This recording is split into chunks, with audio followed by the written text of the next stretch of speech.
This is one of a series of interviews that we've been doing with Intuit QuickBooks customers and members of the Intuit Small Business Council. And today I'm joined by Dave Mountain. And Dave is co-founder and director of a company called Cable and Things. So welcome to you, Dave. Please tell us a little bit about your company, Cable and Things, and how you got into it. What's your story?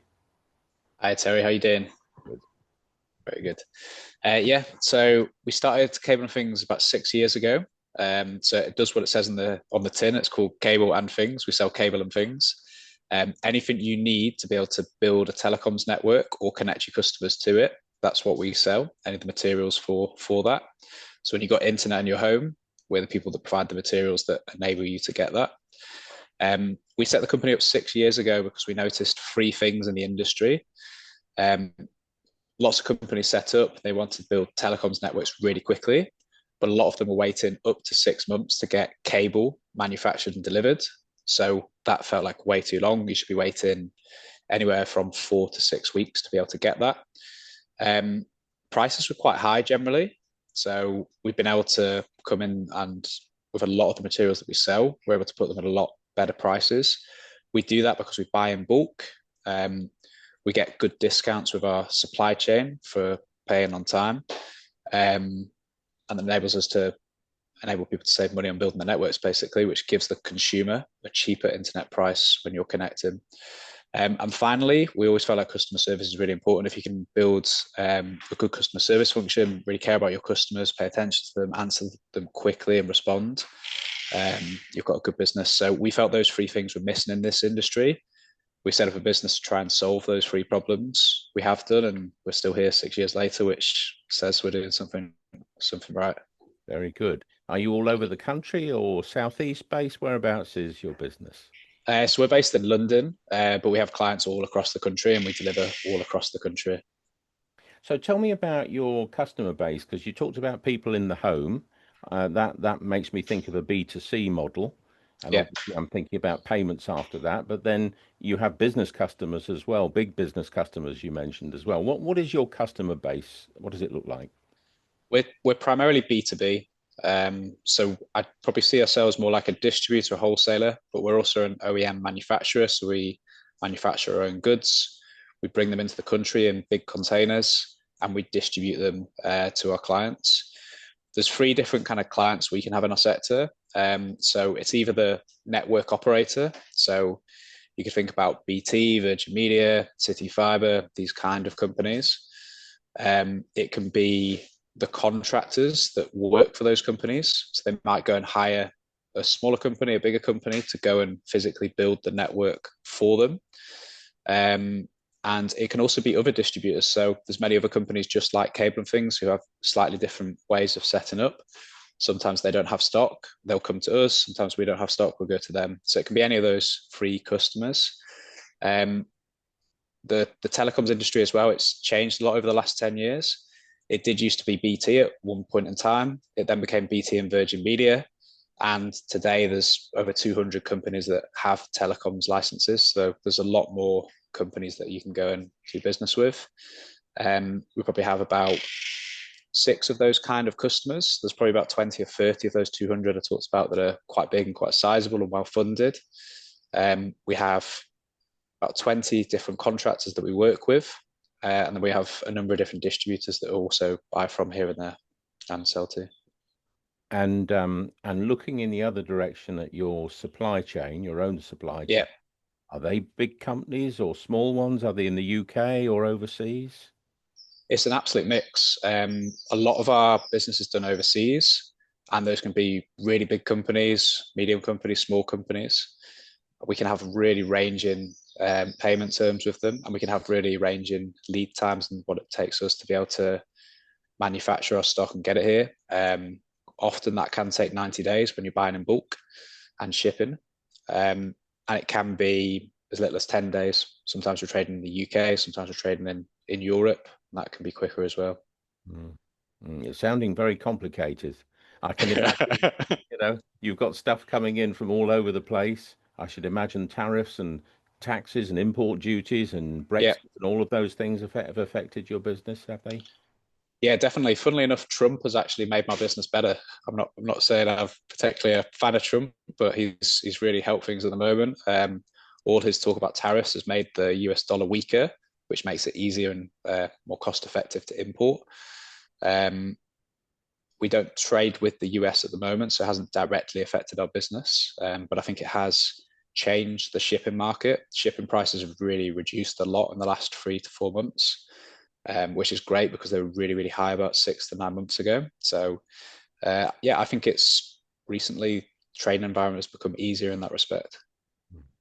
Now, so I'm imagining also quite an important role that cash and cash flow plays in your business with having Mm. to pay out to suppliers, let's say across Europe, different schemes, and then you've got small, medium, and large customers with many different flavors of payment terms, I should imagine. What role does cash play and cash flow play in your particular business where you sit? Cash has a massive impact on your business and how much you can grow. Particularly how we're set up, we're trying to import big volumes, and we're typically having to wait up to 90 days to be able to manufacture and receive our goods. If you've got very good relationships with a supplier, you may be able to pay them after a container has arrived in the UK. But I would say that's probably not the norm. And probably the norm is that you need to make payment before goods let go onto a ship.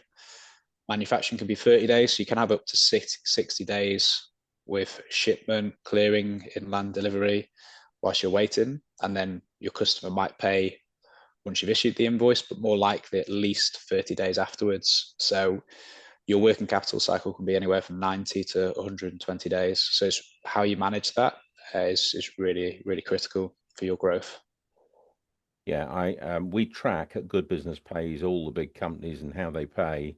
We won't obviously name any companies on this call Mm. today, but I know that in the telecom sector there are some good and there are some not so good in terms of how long they take to pay their suppliers. So I'm assuming then that you have some experience of late or slow payment, and if you wouldn't mind sharing, you don't have to name anybody, but just share some experience and how it's affected your business.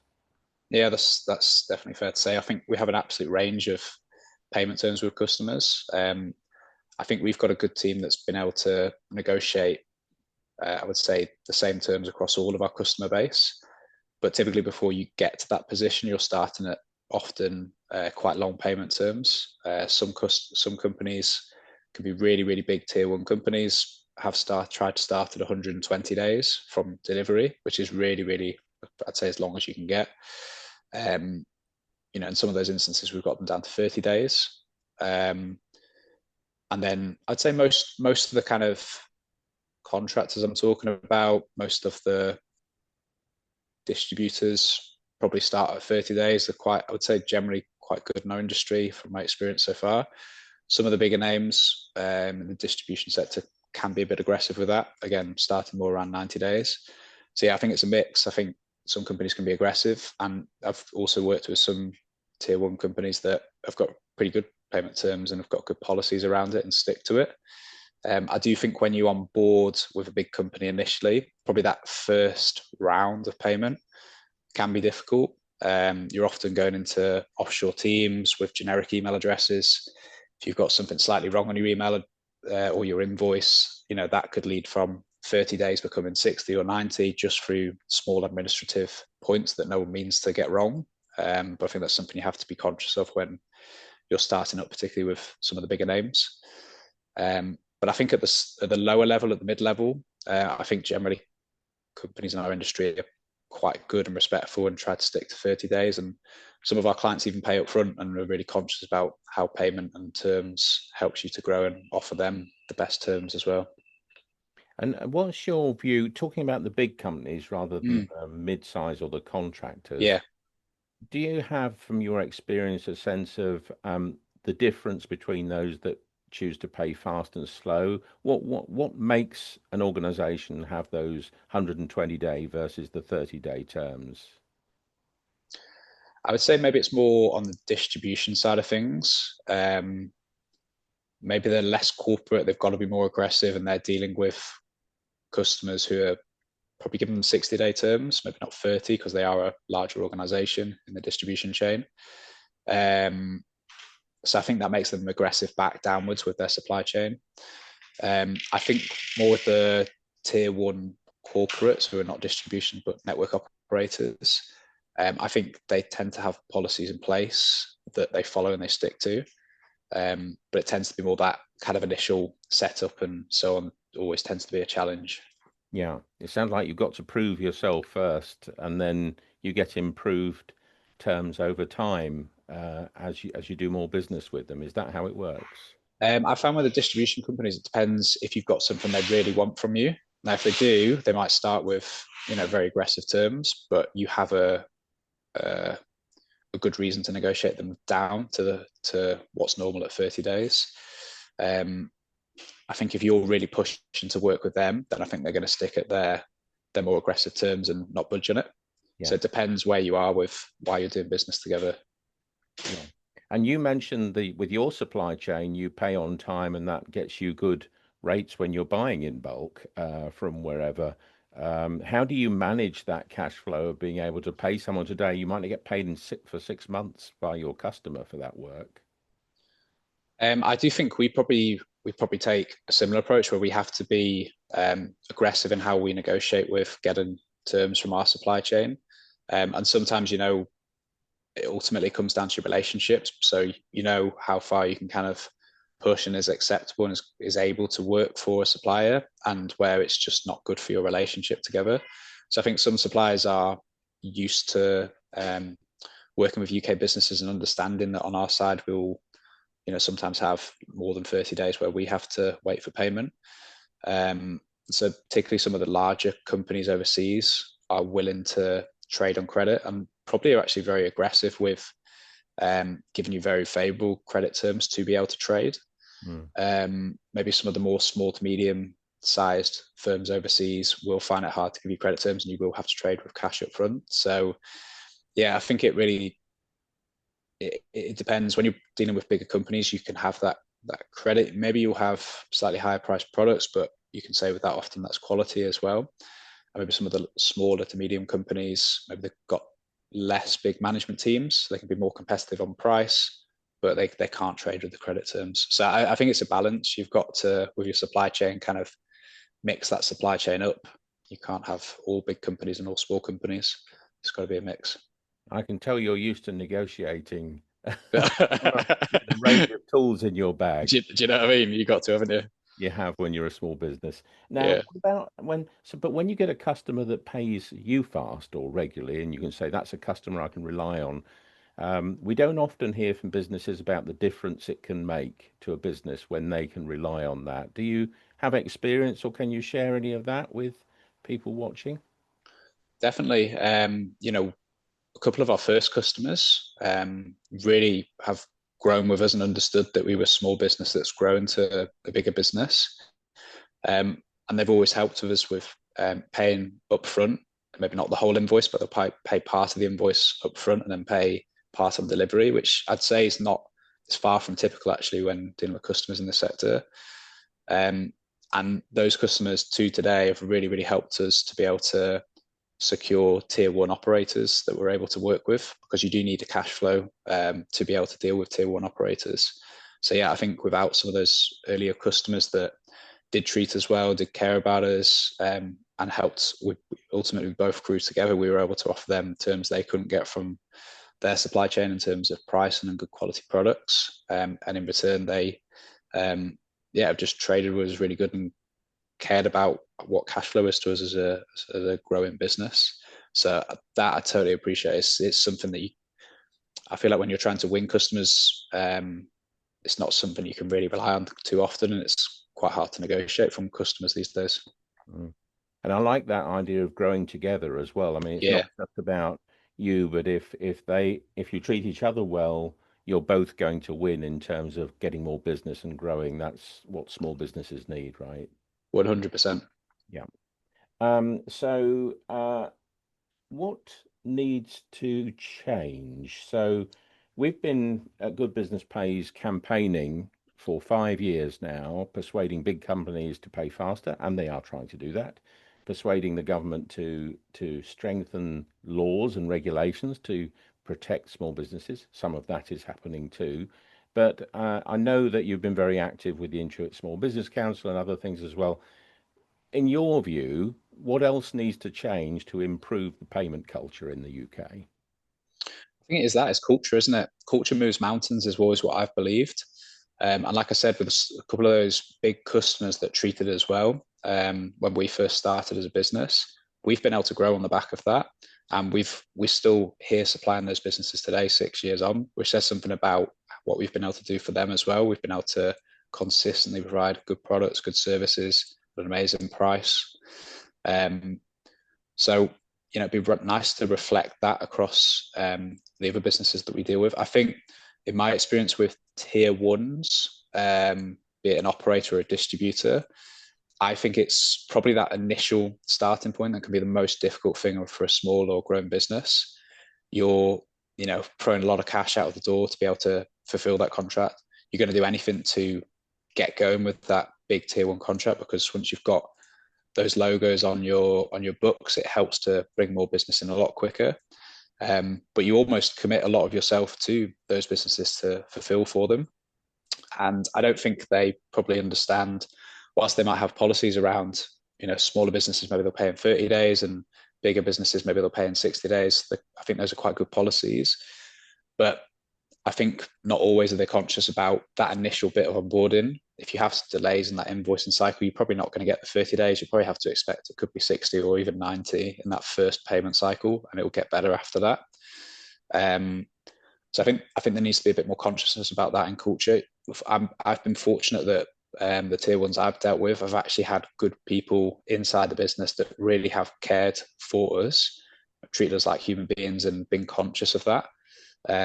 But I think that's sometimes a little bit of luck. You don't get that all the time.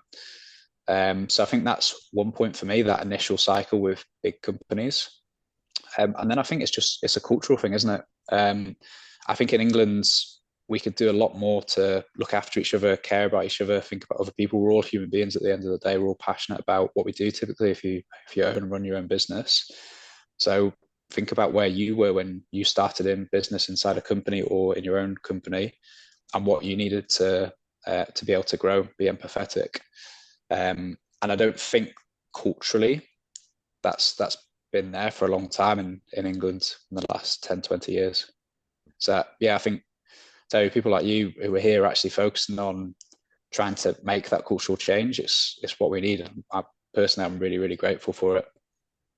Well, yeah, yes, you're very welcome. We enjoy the human side of our work. It's being more human, isn't it? We need more Yeah. HI, not just AI. But and role of technology, because you talked about Yeah. boarding, for example.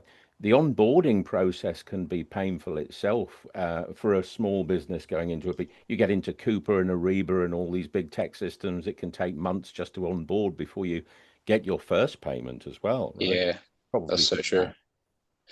It's so true. And you typically you're going to get a generic email address. I don't know, invoices at, accounts payable at, something like this. Yeah. And so typically you'll email it and get a generic email response and then get no response after it. Um, I don't think it takes a lot just for a human on that side to be able to just at least give you a hold an email and say, hey, thanks for getting in touch. We're doing all this processing. If you need anything, give us a call on this number. Typically trying to find a phone number for someone in accounts payable these days in a bigger company is very, very challenging. Being able to speak to a human being can be very, very challenging. I think you begin to find ways to do it, but it could be a lot easier. And I get that it's about keeping your costs down in a business with such a big team running a finance function. But I just think little simple things like that would really go the extra mile for a lot of smaller companies, particularly. And there's still a lot of companies not using accounting technology, the smaller ones. Yeah, I know that you're involved with the Intuit company. Do you yeah, find that that's a really important thing for your business to help you?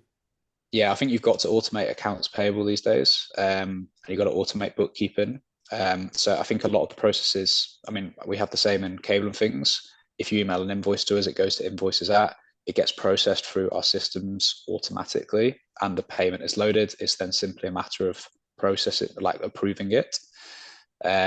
So I think that is the right way to do it. But I think you just need that human touch alongside that as well, because ultimately, um, either side, it be accounts payable or accounts receivable, you need that human element just to interact with your supplier or your customer to let them know, hey, this is what we're doing. This is our process. You should expect this to happen in this many days. If you've got any issues, let us know. And I think that's a lot of energy to add into something. I get it, if someone's chasing you, calling you all the time, that can be a bit too much on that side when you're in a finance team processing things. But I think just to have that little bit of a human touch is often missing. Very good. Now, I've got one more question, which was prompted by something you said a little bit earlier on. This, by the way, interview has been full of tips and really rich experience, I think, for other people to learn from. So thank you for sharing all of those things. No problem. But if you're a small company and you get the call from the big one and you're going in for the first time, and I can picture from what you said, let's say it's a big telecom company or something like that, you're going to expect a very difficult time because you're the small company and they're the big one. From your experience of doing this, probably lots, have you got one or two tips for a new company going in that first time? You've told them what to expect, but what could they or should they do to make the best of things? I'd say three things. One, over communicate. Two, be persistent. Three, read your contract. Maybe four, be really, really clear. Going to the contract and being clear bit. Ultimately, what you sign up for in a contract is how you should be expected to be doing business. Who you then deal with operationally may do things more informally, which can be expected. But for example, if it says your invoice is going to get paid in 30 days, are there any stipulations to that? So is it the moment the invoice is received that 30 days starts ticking? Is it the moment the invoice starts being processed, is put on the other company system that it becomes 30 days? Or is it 30 days from the end of the month? I think just get really, really clear on that point when you can speak to someone who understands the accounts payable function in your customer. Over communicate, be really, really clear about everything. Even if it's a very, very small thing, communicate it, just say it, put it on an email, always have like a trail, and also say it in person over the phone and in person. And I think be persistent. I mean, I do probably spend most of my time on the sales side of things with my business, and the amount of people who ignore my emails, my phone calls, my LinkedIn messages, you get used to it after a while. And I found that with big operators, they're often very busy. They're often got very challenging jobs. They might be in a team that has been downsized. They've had to take on more responsibilities, and it's not easy often for a lot of people in these bigger companies. So you've got to be conscious of that. And if they're not responding to you, answering emails, don't take it personally. Be persistent, keep going, and often you do get the answer and the response you need. Very good advice, especially they don't take it personal. Not getting a Yeah, response from an email doesn't mean that they've got a vendetta against you or anything like that. It's far from it. all those things you talked about. Well, wasn't that brilliant? Thank you very much, Dave Mountain from Cable and Things. That was 20 minutes or so of rich learning. So thank you for sharing all of that and being with us today. Thanks again. Thanks, Terry.